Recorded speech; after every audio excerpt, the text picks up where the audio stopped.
नमस्कार मित्रांनो, एक मोठी धक्कादायक बातमी आहे। ही बातमी आहे श्री शिवप्रतिष्ठान हिंदुस्थानचे संस्थापक आणि लाखो शिवप्रेमींच्या मनात आदराचं स्थान असलेले संभाजी भिडे गुरुजी यांच्याशी संबंधित। काल रात्री सांगली येथे एका धक्कादायक घटनेत संभाजी भिडे गुरुजींवर कुत्र्याने हल्ला केला।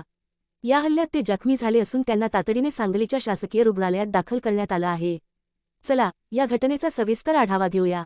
काल सोमवार 14 एप्रिल 2025च्या रात्री संभाजी भिडे गुरुजी सांगलीतील एका धारकऱ्याच्या घरी जेवणासाठी गेले होते। रात्री उशिरा ते आपल्या निवासस्थानाकडे परतत असताना ही दुर्दैवी घटना घडली। मिळालेल्या माहितीनुसार रस्त्यावर अचानक एका कुत्र्याने त्यांच्यावर हल्ला केला आणि त्यांच्या डाव्या पायाला चावा घेतला। या हल्ल्यात भिडे गुरुजींच्या पायाला जखम झाली आणि त्यांना तीव्र वेदना जाणवू लागल्या। आजूबाजूच्या लोकांनी तात्काळ पुढे येऊन त्यांना मदत केली आणि तातडीने सांगलीच्या शासकीय रुग्णालयात दाखल केलं। रुग्णालयात भिडे गुरुजींवर तात्काळ उपचार सुरू करण्यात आले। डॉक्टरांनी त्यांच्या जखमेची तपासणी केली आणि प्राथमिक उपचार दिले। अद्याप डॉक्टरांनी जखमेच्या तीव्रतेबाबत किंवा भिडे गुरुजींच्या प्रकृतीबाबत अधिकृत माहिती दिलेली नाही। मात्र सूत्रांकडून मिळालेल्या माहितीनुसार जखम गंभीर नसली तरीही काळजी म्हणून त्यांना रुग्णालयात निरीक्षणाखाली ठेवण्यात आलं आहे। भिडे गुरुजींच्या जवळच्या धारकऱ्यांनी सांगितलं की त्यांची प्रकृती स्थिर आहे आणि लवकरच ते पूर्णपणे बरे होतील। संभाजी भिडे गुरुजी हे महाराष्ट्रात आणि देशभरात त्यांच्या सडेतोड वक्तव्यांमुळे आणि छत्रपती शिवाजी महाराज आणि संभाजी महाराजांच्या विचारांचा प्रसार करण्यासाठी ओळखले जातात। शिवप्रतिष्ठान हिंदुस्थानच्या माध्यमातून त्यांनी अनेक सामाजिक आणि सांस्कृतिक कार्यांना चालना दिली आहे। त्यामुळे या घटनेची बातमी समजताच सांगलीसह संपूर्ण महाराष्ट्रात खळबळ उडाली।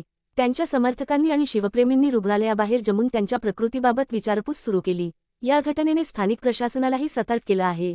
सांगलीत रस्त्यावरील भटक्या कुत्र्यांचा प्रश्न पुन्हा एकदा चर्चेत आला आहे। अनेकांनी प्रशासनावर टीका करताना म्हटलं आहे की भटक्या कुत्र्यांवर नियंत्रण ठेवण्यासाठी ठोस उपाययोजना करणं गरजेचं आहे। यापूर्वीही सांगलीत कुत्र्यांच्या हल्ल्याच्या घटना घडल्या आहेत आणि आता भिडे गुरुजींसारख्या व्यक्तीवर हल्ला झाल्याने हा मुद्दा अधिक गंभीर बनला आहे। दरम्यान भिडे गुरुजींच्या समर्थकांनी या घटनेनंतर संयम राखण्याचं आवाहन केलं आहे। त्यांनी लोकांना अफवांवर विश्वास न ठेवता अधिकृत माहितीची वाट पाहण्यास सांगितलं आहे। काही जणांनी ही घटना केवळ अपघात असल्याचं म्हटलं तर काहींनी यामागे कट असल्याचा संशय व्यक्त केला।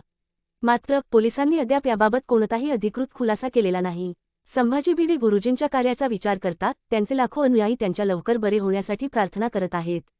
त्यांच्या विचारांनी प्रेरित झालेल्या तरुणांनी आणि शिवप्रेमींनी या घटनेनंतरही त्यांचं कार्य थांबणार नाही असा विश्वास व्यक्त केला आहे। भिडे गुरुजी नेहमीच आपल्या अनुयायांना संकटांवर मात करण्याचा संदेश देत आले आहेत आणि आता त्यांचे चाहतेही त्याच भावनेने त्यांच्या पाठीशी उभे आहेत। मित्रांनो, ही होती संभाजी भिडे गुरुजींवरील कुत्र्याच्या हल्ल्याची संपूर्ण माहिती। आम्ही या प्रकरणावर बारकाईने लक्ष ठेवून आहोत आणि लवकरच तुम्हाला नवीन अपडेट्स देऊ। तोपर्यंत तुम्ही तुमचे विचार कमेंट सेक्शनमध्ये शेअर करा आणि आमच्या चॅनलला सबस्क्राईब करायला विसरू नका। संभाजी भिडे गुरुजी लवकर बरे व्हावेत यासाठी आपण सर्वजण प्रार्थना करूया। धन्यवाद आणि पुन्हा भेटूया एका नवीन